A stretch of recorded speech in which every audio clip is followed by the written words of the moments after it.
மகளிர் உரிமை தொகையாக ரூபாய் 5000 வரவு வைக்கப்பட்டுள்ளதாக வெள்ளிக்கிழமை காலை பொழுதில் தமிழக பெண்களுக்கு இன்ப அதிர்ச்சி கொடுத்தார் முதலமைச்சர் மு.க.ஸ்டாலின்.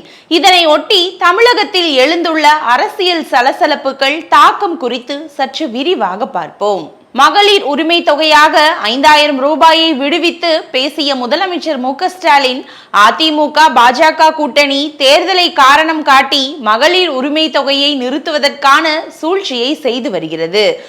அடுத்து அமையவுள்ள திராவிட மாடல் 2.0 ஆட்சியில் மகளிர் தொகை உரிமை 2000 ரூபாயாக உயர்த்தி வழங்கப்படும் என அடுத்தடுத்த பரபரப்புகளையும் அவர் பற்ற வைத்தார். இதற்கு பதிலடி கொடுத்த எடப்பாடி பழனிசாமி, சட்டப்பேரவை தேர்தலை காரணம் காட்டி மகளிர் உரிமை தொகையை நிறுத்தி விடுவார்கள் என எங்களையும் பாஜகவையும் குறிப்பிட்டு முதலமைச்சர் மு.க.ஸ்டாலின் சொல்லி இருக்கிறார். 2024 மக்களவை தேர்தலின் போது உரிமை தொகை நிறுத்தப்படவில்லை. அப்படி இருக்கையில் எப்படி வரும் தேர்தலில் நிறுத்த முடியும்? ஒரு திட்டம் செயல்பாட்டில் இருக்கும் போது அதனை தேர்தல் நேரத்தில் நிறுத்த முடியாது என்பதை நாடே அறியும். 2026 தேர்தலில் தோற்றுவிடுவோம் என்ற பயத்தில்தான் இந்த 5000 ரூபாயை முதலமைச்சர் மு.க.ஸ்டாலின் வெளியிட்டுள்ளார் என்று அவர் தெரிவித்தார். தோல்வி பயத்தில்தான் முதலமைச்சர் மு.க.ஸ்டாலின் 5000 ரூபாயை அறிவித்துள்ளார் என அதிமுக, பாமக, பாஜக, நாம் தமிழர், தாவேக உள்ளிட்ட எதிர்க்கட்சிகள் குற்றம் சாட்டியுள்ளன.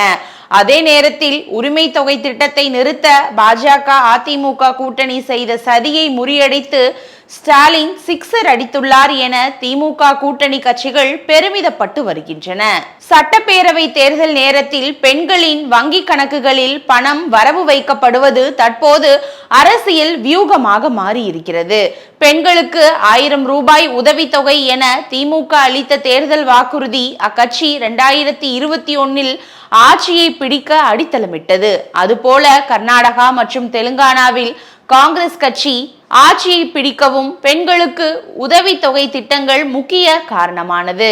டெல்லி சட்டப்பேரவை தேர்தலிலும் பெண்கள் உதவித்தொகை ரூபாய் 2500 வழங்கப்படும் என அறிவித்து ஆம் ஆத்மியிடமிருந்து ஆட்சியை கைப்பற்றியது பாஜக. அதுபோலவே சத்தீஸ்கரில் காங்கிரஸ் கட்சி ஆட்சியை கைப்பற்றும் சூழல் இருந்தபோது பெண்களுக்கான உதவித்தொகையை அறிவித்து அரசை தக்க வைத்தது பாஜக.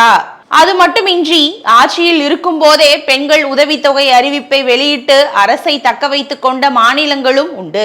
மத்திய பிரதேசத்தில் காங்கிரஸ் நல்ல செல்வாக்கை பெற்று முன்னேறிய நிலையில் பாஜக முதல்வராக இருந்த சிவராஜ் சிங் சௌகான் பெண்களுக்கான உதவித்தொகையை உடனடியாக விடுவித்து 2023 ஆட்சியை தக்க வைக்க உதவினார்.